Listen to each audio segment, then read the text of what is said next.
सुप्रभात बच्चों, मेरा नाम नीलम सिंह है और मैं आपकी हिंदी विषय की अध्यापिका हूँ। आज हिंदी विषय के अंतर्गत हम पढ़ेंगे पाठ 6 पोंगल। ठीक है, पोंगल एक त्योहार का नाम होता है। आइए जानते हैं पोंगल के विषय में। पोंगल जो है वो दक्षिण भारत का एक मुख्य रूप से तमिलनाडु का सबसे लोकप्रिय व प्रमुख त्योहार है। तमिल भाषा में पोंगल का अर्थ होता है अच्छी तरह उबालना। ठीक है, इस त्योहार को पोंगल इसलिए कहते हैं क्योंकि इस दिन सूर्य की पूजा होती है और सूर्य को जो प्रसाद अर्पित किया जाता है या जो प्रसाद चढ़ाया जाता है उसे अच्छी तरह से उबाला जाता है। ठीक है, पोंगल का क्या अर्थ था? अच्छी तरह से उबालना।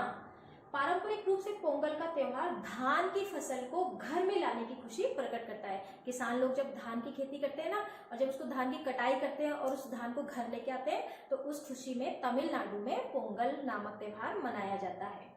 पोंगल तई नामक तमिल महीने की पहली तारीख यानी जनवरी, जैसे हमारे हिंदी भाषा में जनवरी को पहला महीना बोला जाता है, तो तमिलनाडु में इस जनवरी का नाम होता है तई। ठीक है, तो इसकी पहली तारीख को जनवरी के मध्य में मनाया जाता है। पोंगल से पहले घरों की सफाई की जाती है, जैसे हम लोग दीपावली में करते हैं बेटा, अपने घरों की साफ सफाई करते हैं, पुराना सामान हटाकर नया सामान लगाते हैं, तो इसी प्रकार से इसमें भी घर की सफाई की जाती है। यह पर्व 4 दिन तक चलता है। हर दिन पोंगल का अलग अलग नाम होता है। 4 दिन चलता है और इसका नाम अलग अलग होता है। कौन कौन सा? पहले पोंगल को भोगी पोंगल कहते हैं।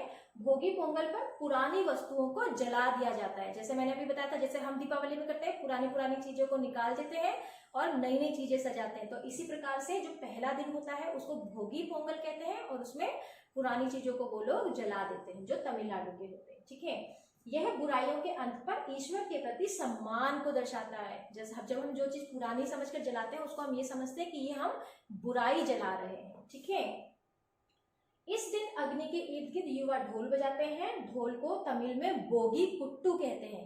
तमिल में क्या कहते हैं? बोगी कुट्टू। भैंस के सींग से बना बोगी ऋतुओं के राजा इंद्र को समर्पित होता है। जब बारिश होती है तो बोलते हैं ना, बारिश के राजा कौन से होते हैं? राजा इंद्र। ठीक है, इंद्र नई ऋतुओं के आगमन की घोषणा करते हैं। ठीक है, जो इंद्र भगवान होते हैं वही बारिश करते हैं। अब बारिश ही नहीं होगी तो धान मतलब कोई भी अनाज कैसे उगेगा, है ना? तो इंद्र देव को खुश करना बहुत जरूरी होता है। दूसरे पोंगल को सूर्य पोंगल कहते हैं। ये भगवान सूर्य को निवेदित होता है। ठीक है, इसे कहते हैं सूर्य पोंगल। इस दिन पोंगल नामक एक विशेष प्रकार की खीर बनाई जाती है। हमारे यहाँ खीर कैसे बनती है? हम लोग दूध, चावल, चीनी और थोड़े से उसमें काजू मेवे डालते हैं। ठीक है, उससे खीर बनती है। लेकिन यहाँ जो खीर बनती है ये अलग प्रकार की होती है। देखिए इसमें क्या क्या मिलाता है। इस दिन पोंगल नामक एक विशेष प्रकार की खीर बनाई जाती है जो मिट्टी के बर्तन में नए धान से तैयार चावल, जो वो लोग धान काट के लाते हैं ना, उसके जो नए चावल होते हैं वो उसी चावल को लेते हैं। ठीक है, और इसमें क्या मिलाते हैं? मूंग दाल और गुड़। ठीक है, इनकी जो खीर बनती है उसमें 3 मुख्य चीजें होती हैं: नया धान, गुड़ और मूंग दाल। पोंगल तैयार होने के बाद सूर्य देव की विशेष पूजा होती है। क्योंकि इसको सूर्य पोंगल बोला जाता है, तो जाहिर सी बात है ये जो हम खीर तैयार करते हैं तमिलनाडु के लोग, वो सबसे पहले किसको चढ़ाते हैं? सूर्य देव को चढ़ाते हैं। पोंगल तैयार होने के बाद सूर्य देव की विशेष पूजा की जाती है। उन्हें प्रसाद के रूप में पोंगल व गन्ना अर्पण किया जाता है। गन्ना जिसे आप शुगर केन भी बोलते हैं, ईख। ठीक है, अच्छी फसल देने के लिए कृतज्ञता का व्यक्त की जाती है। मतलब भगवान को थैंक यू बोलते हैं कि आपने इतनी अच्छी फसल हमें दी। ठीक है, तीसरे पोंगल को मट्टू पोंगल कहा जाता है। तमिल मान्यताओं के अनुसार मट्टू भगवान शंकर का बैल है। नंदी बैल, आपको पता है भगवान शंकर के बैल का नाम क्या है? नंदी बैल। तो लेकिन तमिलनाडु के लोग उसको उन्होंने क्या नाम दिया है? मट्टू। ठीक है, जिसे एक भूल के कारण भगवान शंकर ने पृथ्वी पर रहकर मानव के लिए अन्न पैदा करने को कहा। आप तो जानते हैं जो किसान किसानी करते हैं, जब इतने बड़े बड़े खेत होते हैं, देखो छोटा सा तो होता नहीं है, बहुत बड़े बड़े होते हैं, तो वो सारी मिट्टी को कैसे खोदेंगे? तो उनकी मदद कौन करता है? बैल करता है। ठीक है, इस दिन किसान अपने बैलों को स्नान कराते हैं, उनके सींगों पर तेल लगाते हैं एवं विभिन्न प्रकार से उन्हें सजाते हैं।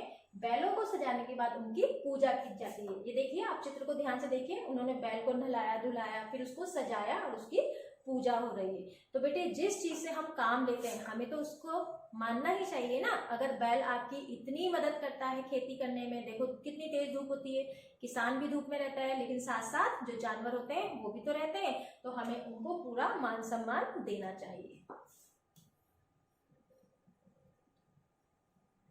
बैल के साथ इस दिन गाय और बछड़ों की भी पूजा की जाती है। कहीं कहीं लोग इसे केनु पोंगल के नाम से भी जानते हैं, जिसमें बहनें अपने भाइयों की खुशहाली के लिए पूजा करती हैं। जैसे हम लोग रक्षाबंधन मनाते हैं या भाई दूज मनाते हैं तो उस दिन हम क्या करते हैं, हम अपने भाइयों की पूजा करते हैं, ठीक है, और उनको क्या करते हैं, उनकी रक्षा के लिए या उनकी खुशहाली के लिए दुआ करते हैं, प्रार्थना करते हैं। भाई अपनी बहनों को उपहार देते हैं, जैसे रक्षाबंधन में भाई लोग हमें गिफ्ट देते हैं, वैसे ही 4 दिनों के इस त्योहार के अंतिम दिन कन्या पोंगल मनाया जाता है, जिसे लोग तिरुवल्लूर के नाम से भी पुकारते हैं। ठीक है, कन्या पोंगल को किस और नाम से पुकारा जाता है, तिरुवेल्लूर। इस दिन घरों को सजाया जाता है और आम और नारियल के पत्तों से दरवाजों पर तोरण बनाए जाते हैं। जैसे दीपावली में हम लोग फूलों की माला बनाते हैं या आम के पत्ते उसमें डाल के तोरण बनाते हैं ना, दरवाजों पर सजाते हैं, तो इसी प्रकार से तमिलनाडु के लोग भी ये सब करते हैं। महिलाएं इस दिन घर के मुख्य द्वार पर कोलम यानी रंगोली बनाती है। जैसे हम दीपावली में रंगोली बनाते हैं तो उसको वहां कोलम बोला जाता है। इस दिन पोंगल बहुत ही धूमधाम के साथ मनाया जाता है। लोग नए वस्त्र पहनते हैं और दूसरों के यहाँ पोंगल और मिठाई भेजते हैं।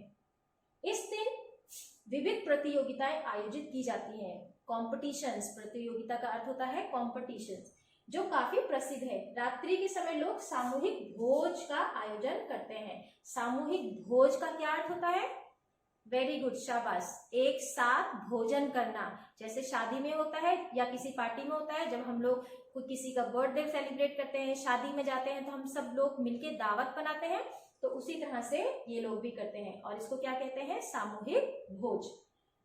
एक दूसरे को नव वर्ष की शुभकामनाएं देते हैं। इस प्रकार हर्ष और उल्लास का यह पर्व आनंद और उत्साह के साथ मनाया जाता है।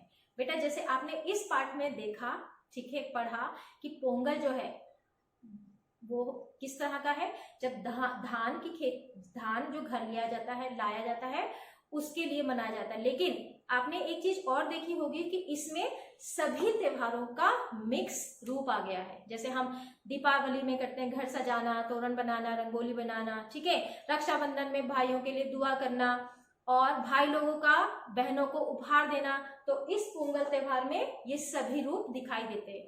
हम एक तरीके से कह सकते हैं बेटा कि हम भले ही भारत देश के अलग अलग रूपों में रहते हैं, लेकिन हमारे जो भी त्योहार होते हैं, जो भी उत्सव होते हैं, वो एक दूसरे से जुड़े हुए होते हैं।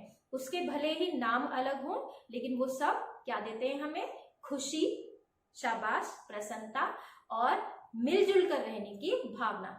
बच्चे चैप्टर को ध्यान से पढ़िए, ठीक है, आप लोग चैप्टर को ध्यान से पढ़ेंगे। आपको कोई शब्द समझ में नहीं आता है, आप उसको रेखांकित कीजिए और आप मुझसे पूछ सकते हैं। Thank you children.